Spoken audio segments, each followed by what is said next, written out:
दोस्तों, TV serial Anupama के आज के एपिसोड की शुरुआत में हमें राही को दिखाया जाता है, जहां पर राही जो है वो डांस स्टूडियो के पैम्पलेट को देखती है और इसके बाद वह अपने फ़ोन को लेती है।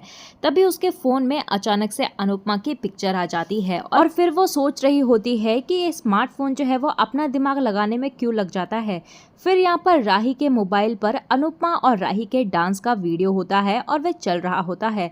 तो राही यहाँ पर अपनी मम्मी को मिस करने लगती है और इधर यहाँ पर राही के पास कॉल आता है और राही यहाँ पर जब कॉल पिक करती है तो वे सोच रही होती है कि कौन है। कोई बोल ही नहीं रहा होता और ये कॉल जो है वो कोई और नहीं बल्कि अनुपमा ही करती है। तो अनुपमा और राही दोनों ही यहाँ पर कुछ नहीं बोल रहे होते और राही को यहाँ पर पहले की बातें जो है वो याद आ जाती है और राही को बार बार यहाँ पर ख्याति की बातें याद आती है, जहाँ पर उसे याद आता है कि जब ख्याति ने जो है वो राही को बोला था कि मैं जब भी तुम्हारा चेहरा देखती हूँ ना तो मुझे तुम्हारी माँ का चेहरा जो है वो याद आ जाता है और वो मेरे बेटे के कातिल है। और राही को ये सब बातें सुनकर बहुत ही ज्यादा गुस्सा आता है और वह अपना मोबाइल जो है वो फेंक देती है और वह बोल रही होती है कि मम्मी ने जो है वो सब कुछ बर्बाद कर दिया। मम्मी ने सिर्फ मेरी ही नहीं सब लोगों की जिंदगी जो है वो बर्बाद कर दी। मम्मी की वजह से मेरा हंसता खेलता परिवार जो है वो बिखर गया। मम्मी की वजह से मेरा मायका छूट गया। सब कुछ जो भी हो रहा है वो सिर्फ और सिर्फ मम्मी की वजह से हो रहा है। और अनुपमा यहाँ पर कान्हा जी से प्रे करते हुए नजर आती है कि सारे सुख जो है वो मेरी बेटी के हक में लिख दीजिए और अगर दुख हो तो वो मुझे दे दीजिए, लेकिन मेरी बेटी की जिंदगी में कभी कोई आंच ना आए। वहीं दूसरी तरफ हमें शाह परिवार को दिखाया जाता है, जहां पर परी और घर के सभी लोग जो है वो आपस में बात कर रहे होते हैं। इधर यहाँ पर तोशु जो है वो राजा को इशारा करते हुए अपने पास बुलाता है, तो राजा यहाँ पर तोशु के पास चला जाता है। राजा यहाँ पर तोशु को पैसे देता है और तोशु यहाँ पर बोल रहा होता है कि सॉरी, मैंने घर पे सब लोगों को ये बोल रखा है कि मेरे पास जो है वो जॉब है, लेकिन मेरे पास जो है वो अभी फिलहाल कोई जॉब नहीं है और अगर मैंने इन लोगों को बोला है कि मेरे पास जॉब है तो सैलरी भी तो दिखानी पड़ेगी ना, इसीलिए मुझे तुमसे मांगना पड़ा। और तभी हम आगे देखते हैं कि पाखी और ईशानी भी सब घर वालों के पास आ जाते हैं और ईशू यहाँ पर बस राजा को ही देख रही होती है और इधर परी जो है वो जाकर उन दोनों को गिफ्ट देती है। परी यहाँ पर बा और बापूजी को अपनी स्पेशल रिंग दिखाती है तो ईशानी को काफी ज्यादा जेलस फील हो रहा होता है। तो ईशू यहाँ पर बोलती है कि तुम लोग ये डायमंड की रिंग दिखाकर मुझे जेलस फील करवाना चाहते हो। तो तभी वहाँ पर परी भी कहने लगती है कि तू चिल्ला क्यों रही है, तूने राजा के साथ बहुत कुछ गलत किया। पहले तूने राजा को सपने दिखाए, इसके बाद तूने इसे अकेला छोड़कर भाग गई। राजा ने तेरे लिए सब कुछ छोड़कर कोर्ट में आ गया था। तूने बोला था कि कोर्ट मैरिज करेंगे, लेकिन तू वहां पर नहीं आई, तू वहां से चली गई। इसने तो सारी की सारी अरेंजमेंट भी कर ली थी। और तभी वहां पर परी बोलने लगती है कि अब तो चाहे जेलस फील करो या फिर कुछ भी करो, लेकिन मैं और मेरे पति जो है वो हम दोनों बहुत ज्यादा खुश हैं। और तभी हम यहाँ पर देखते हैं कि पाखी यहाँ पर ईशानी को चुप करवाने की कोशिश करती है, लेकिन यहाँ पर ईशानी चुप होने का नाम ही नहीं लेती। तो यहाँ पर ईशानी जो है वो बोलने लगती है कि मम्मा आप मेरे साइड हो या फिर परी के। तो परी बोलती है ये तो मीता मम्मी के साइड हैं, क्योंकि उनके साथ जो है वो बिजनेस जो करती हैं। किंजल यहाँ पर परी और ईशानी को चुप होने के लिए बोलती है, लेकिन ये दोनों जो है वो फिर चुप नहीं होते। तो तभी वहाँ पर राजा बोलते हुए नजर आता है कि ईशानी तुमने मेरे साथ जो कुछ किया ना उसके बाद मुझ में हिम्मत नहीं बची थी। मैं सुसाइड करने वाला था, लेकिन परी थी जिसने मुझे हिम्मत दी और मुझे रोका। उसके बाद जो है वो हम दोस्त बने और फिर दोनों की शादी हुई और हमें एक दूसरे से प्यार भी हो गया। ईशू और परी दोनों यहाँ पर झगड़ने लग जाते हैं और सब घर वाले उन दोनों के पास जाते हैं और उन दोनों को शांत कराते हैं। तो परी यहाँ पर बोलती है कि ईशानी तुझे जो कुछ बोलना है ना मुझे बोल, लेकिन मेरे पति के बारे में मैं कुछ नहीं सुनूंगी। तो ईशू बोलने लगती है कि भाड़ में गई तू और भाड़ में गया तेरा लूजर पति। और तभी हम यहाँ पर पाखी को देखते हैं जो कि ईशानी को समझाती है और बोलती है कि बॉडी शेमिंग करना जो है वो बंद कर, ये गलत बात है। इसके बाद यहाँ पर पाखी जो है वो ईशू को लेकर चली जाती है और इधर परी बोल रही होती है कि मैंने सोचा था प्रेम और राही तो यहाँ नहीं आते, इसीलिए मैं और राजा यहाँ आ गए, लेकिन जिस घर के अंदर जो है वो मेरे पति की इंसल्ट होगी तो मैं वहां नहीं आऊंगी। और कहते हुए नजर आती है कि कल राही का बर्थडे भी है तो हम लोग जो है वो मूड खराब नहीं करना चाहते।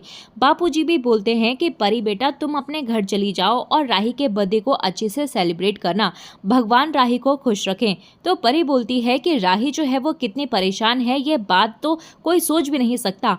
और तभी हम आगे जो है वो अनुपमा को देखते हैं, जहाँ पर वो फिर से कॉल लगाती है और इस बार वो शाह हाउस में कॉल लगाती है।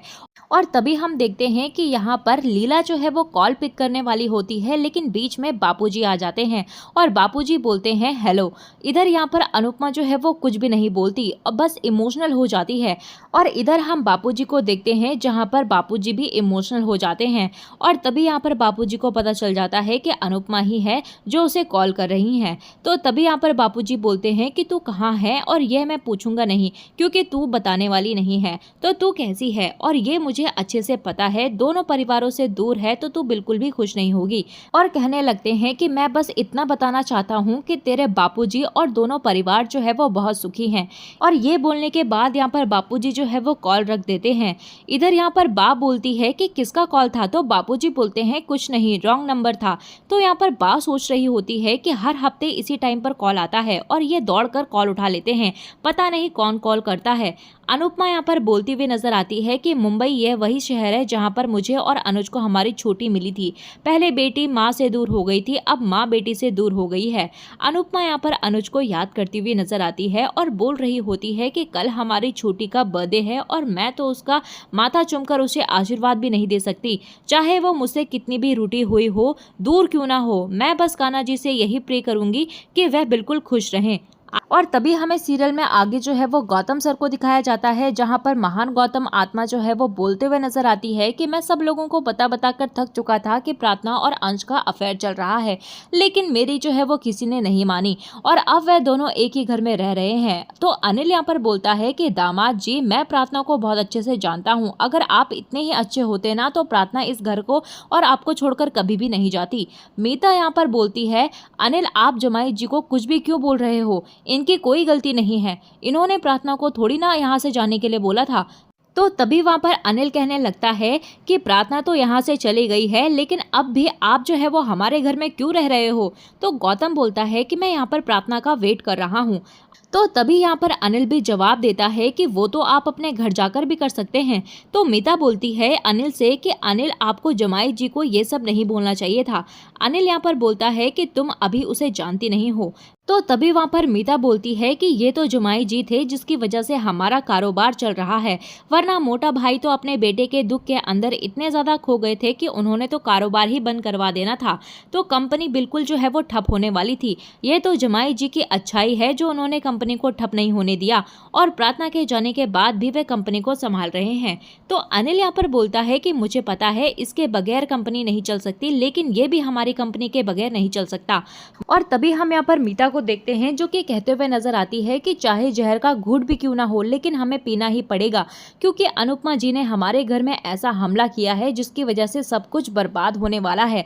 मीता की यह बात जो है वो राही सुन लेती है और राही को बिल्कुल अच्छा नहीं लगता। वहीं हमें सीरियल में आगे जो है वो अनुपमा को दिखाया जाता है, जहां पर वो किचन में काम कर रही होती है। तभी भारती और जसमीत अनुपमा के पास आते हैं और जसमीत यहाँ पर अनुपमा को दिखाती है कि वह अनुपमा के लिए नई चप्पल और नया बैग लेकर आई है। जसमीत बोलती है कि आप ये चप्पल पहनकर देखो, तो भारती भी बोलती है कि अच्छा हुआ वह टूटी हुई चप्पल और फटा हुआ बैग आप वहीं छोड़कर आ गए। और तभी हम यहाँ पर देखते हैं कि अनुपमा यहाँ पर भारती और जसमीत को हाथ जोड़कर थैंक यू बोलती है और कहती हुई नजर आती है कि तुम दोनों मेरे लिए इतना कुछ करते हो, लेकिन मैं बदले में कुछ नहीं कर पाती। तो भारती बोलती है कि ताई, आप हम दोनों के लिए कितना कुछ करती हो, हमारे खाने का हमेशा ध्यान रखती हो, और देखना आपकी इतनी मेहनत का आपको फल जो है वो जरूर मिलेगा। और तभी वहां पर जसमीत बोलने लगती है कि तुम्हें तो और भी ऑर्डर जो है वो मिलते रहेंगे। तो अनुपमा बोलती है कि नहीं, मैं फिर कभी किसी के घर खाना बनाने के लिए नहीं जाऊंगी। और अनुपमा यहाँ पर फिर से बहुत ही ज्यादा डर जाती है वो सब कुछ याद करके। तो तभी वहां पर जसमीत और भारती जो है वो दोनों अनुपमा को समझाते हैं कि सब लोग जो है वो ऐसे एक जैसे नहीं होते। और तभी वहां पर भारती बोलती है कि ताई, हमें पता है कि हमें जो है वो अपने लिए कुछ ना कुछ तो करना ही होगा। तो जसमीत भी बोलती है कि अनु, तुझे पता ही है कि इसे तो इसकी शादी में धोखा मिला और मुझे मेरे प्यार में धोखा मिला। घर की जिम्मेदारियों ने हमें अपने धोखे के अंदर दुखी होने का टाइम भी नहीं मिला। जसप्रीत यहाँ पर अनुपमा को कड़ा पहनाती है और बोलती है कि तुम्हारी जो है वो सेल्फ डिफेंस में भी काम आएगा। जसमीत यहाँ पर बोलती है कि मैं चाइनीज ऑर्डर कर रही हूँ, समझ लेना कि मेरा बर्थडे है। भारती यहाँ पर बोलती है कि अरे सच में इसका बर्थडे नहीं है, बस ये बोल रही है। और तभी यहाँ पर ये दोनों के दोनों जो है वो आपस में बात कर रही होती हैं और देख रहे होते हैं कि क्या मंगवाना है। और इधर यहाँ पर अनुपमा देखती है कि 12 बजने वाले हैं और अनुपमा यहाँ पर सोचती है कि मैं अपनी बेटी के बर्थडे पर क्या स्पेशल करूँ। तो अनुपमा सोचती है कि पैसे नहीं हैं लेकिन बर्थडे तो स्पेशल बनाना है।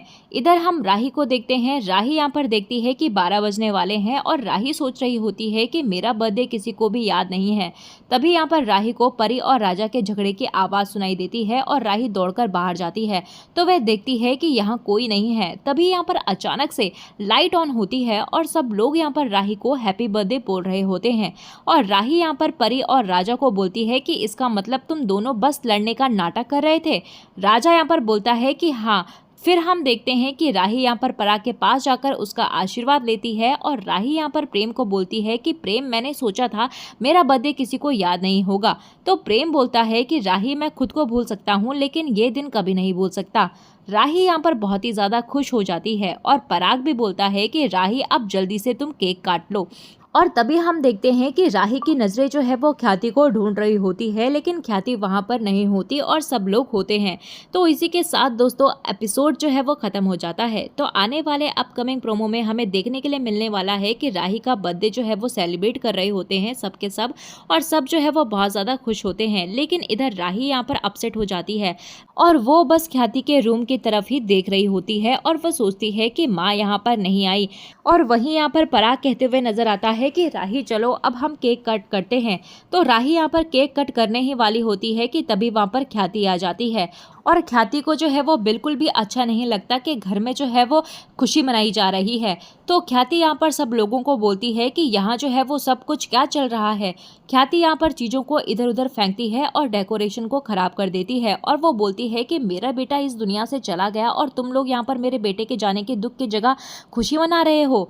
और तभी यहाँ पर ख्याति जो है वो बहुत ही ज़्यादा गुस्से में होती है और वह राही को खुशी नहीं होने देती और सब कुछ जो है वो खराब कर देती है। तो पराग बोलता है कि राही, तुम इन चीज़ों पर ध्यान मत दो, तुम बस खुश रहना। और इसके बाद हम देखते हैं कि अगली सुबह यहाँ पर लोग जो है वो बहुत ही ज़्यादा खुश होते हैं लेकिन ख्याति जो है वो इधर सोच रही होती है कि मुझे राही को खुश नहीं रहने देना, मुझे राही और प्रेम इन दोनों को दूर ही रखना है।